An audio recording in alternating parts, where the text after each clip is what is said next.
Selamat siang pemirsa, Presisi Siang kembali hadir untuk Anda. Selama 1 jam ke depan, kami akan menyiapkan sejumlah informasi terkini. Bersama saya Bribda Tabara, kita lihat dulu 3 berita utama siang ini. Satlantas Polres Buleleng melaksanakan kegiatan tatap muka di Pos Satkamling Banjar Dinas Insakan Desa Pedawa, Kecamatan Banjar, Kabupaten Buleleng.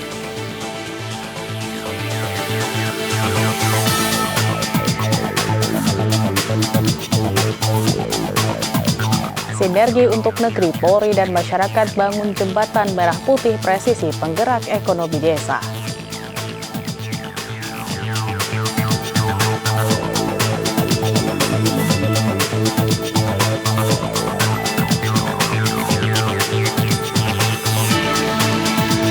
Kapolres Blitar Kota pimpin apel pengamanan penyampaian pendapat umum PSHT Cabang Kabupaten Blitar, Jawa Timur.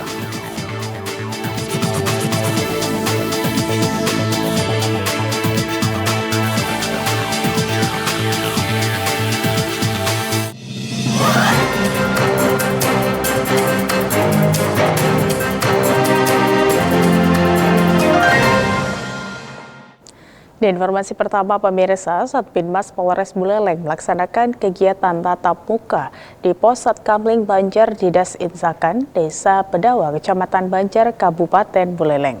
Kegiatan ini dihadiri Kapolsek Banjar, Kompol Imade Mustiada, Kepala Desa Pedawa, KPO Satbinmas Polres Buleleng, Ibda Iwayan Rupaya, Babin Kamtipmas, Babinsa, serta personil Satbinmas Polres Buleleng. Dalam kegiatan tersebut, personel Polri melaksanakan tatap muka bersama tokoh masyarakat, tokoh adat, tokoh agama, pecalang, linmas, dan kelompok tani Desa Pedawa. Melalui kesempatan ini, petugas menyampaikan pesan dan himbauan Kamtipmas agar masyarakat terus meningkatkan sinergitas, menjaga kerukunan, serta taat dan patuh terhadap peraturan yang berlaku. Warga juga diajak untuk menghindari penyalahgunaan narkoba serta berperan aktif dalam menjaga keamanan dan ketertiban lingkungan masing-masing. Selain itu, Satbinmas Polres Buleleng turut mensosialisasikan layanan kepolisian 110 sebagai sarana pelaporan cepat bagi masyarakat apabila menemukan gangguan Kamtipmas. Kegiatan ini diharapkan dapat menciptakan situasi Kamtipmas yang aman, nyaman, dan kondusif khususnya di wilayah hukum Polres Buleleng. Dari Humas Polres Buleleng, Polda Bali melaporkan untuk Polri TV. Pemirsa, Direktorat Reserse Kriminal Umum Polda Kepulauan Riau melalui Subdit 3 Jatanras menangani dugaan perusakan ratusan pohon jati emas di sepanjang Jalan Jenderal Sudirman, Kota Batam. Peristiwa ini sempat viral di media sosial karena menyebabkan banyak pohon tumbang di kawasan Jalan Protokol Kota Batam.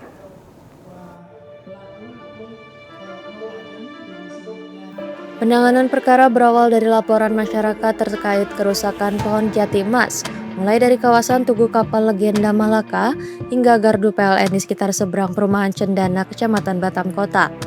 Menindaklanjuti laporan tersebut, petugas melakukan olah tempat kejadian perkara dan memeriksa sejumlah saksi. Dari hasil penyelidikan, petugas menemukan bekas tebasan senjata tajam pada batang pohon yang mengindikasikan adanya unsur kesengajaan.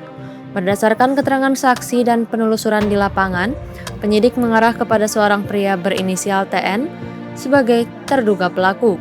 Terduga pelaku berhasil diamankan pada Selasa 5 Mei 2026 di kawasan hutan Duriangkang, Kota Batam. Dari tangan terduga pelaku, petugas mengamankan 1 bilah parang bergagang hitam dengan sarung tangan warna putih serta sejumlah batang pohon jati emas yang telah terpotong. Berdasarkan hasil pemeriksaan sementara, aksi perusakan dilakukan secara spontan saat terduga pelaku mencari barang rongsokan di sekitar lokasi. Terduga pelaku diketahui mengalami tekanan akibat persoalan ekonomi dan kehidupan pribadi, sehingga melampiaskan emosi dengan merusak pohon di sepanjang jalan tersebut. Akibat peristiwa ini, diperkirakan sekitar 300 batang pohon jati emas mengalami kerusakan. Polda Kepulauan Riau kini berkoordinasi dengan Dinas Sosial Kota Batam untuk penanganan dan pendampingan lebih lanjut terhadap terduga pelaku. Dari Humas Polda Kepulauan Riau melaporkan untuk Polri TV.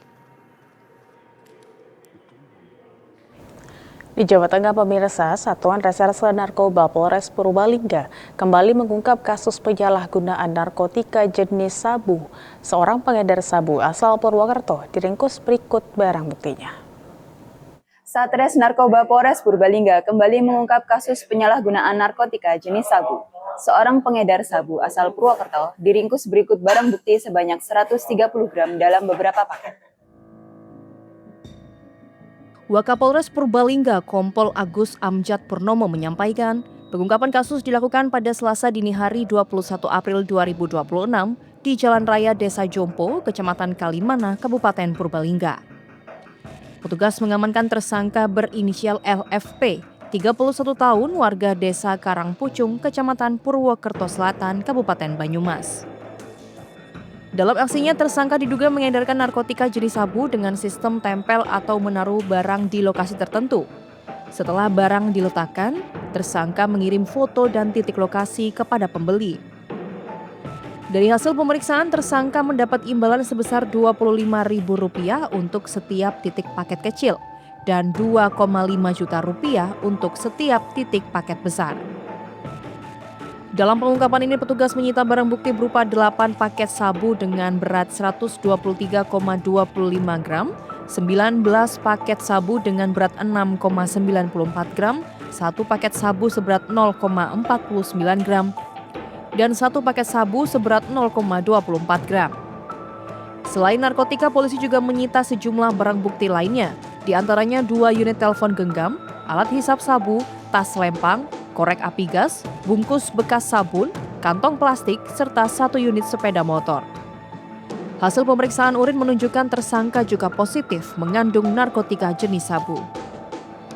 Atas perbuatannya, tersangka dikenakan pasal Undang-Undang Nomor 35 Tahun 2009 tentang narkotika dengan ancaman maksimal hukuman mati. Dari Humas Polres Purbalingga Polda Jawa Tengah melaporkan untuk Polri TV. Selain itu, di Nusa Tenggara Timur, pemirsa, Kepolisian Daerah Nusa Tenggara Timur menggelar konferensi pers terkait penanganan kasus penyalahgunaan bahan bakar minyak bersubsidi yang terjadi sepanjang Februari hingga Mei 2026. Polda Nusa Tenggara Timur menggelar konferensi pers pengungkapan kasus penyimpangan distribusi BBM bersubsidi. Dalam kasus ini, aparat kepolisian berhasil mengamankan pelaku dan barang bukti. Pengungkapan ini merupakan komitmen Polri dalam menjaga distribusi BBM bersubsidi agar tepat sasaran. Dan berikut liputan selengkapnya untuk Anda.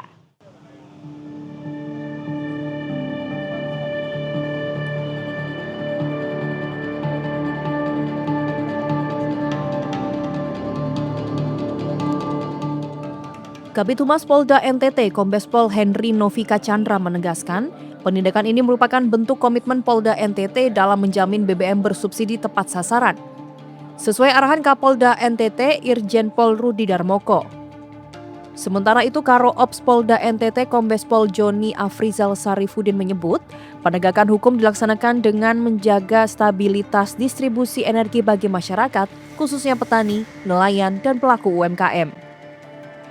Di Reskrimsus Polda NTT Kombes Pol Hans Rahmatullah Irawan mengungkapkan, sejak Februari 2026 pihaknya menangani 27 laporan polisi dengan sekitar 40 terlapor.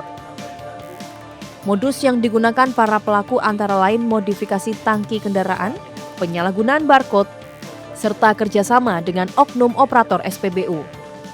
Dari pengungkapan kasus tersebut, polisi menyita puluhan kendaraan, ribuan liter BBM jenis Pertalite dan Solar, ratusan jerigen, dokumen, serta uang tunai.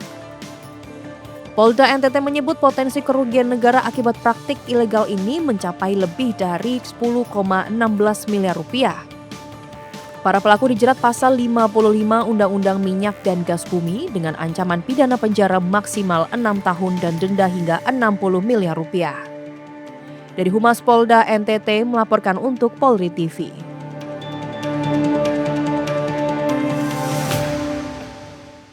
Demikian liputan yang dapat kami sampaikan. Saya Bribda Egita Salza melapor untuk Polri TV. Terima kasih, salam presisi. Presisi siang akan segera kembali, tetaplah bersama kami.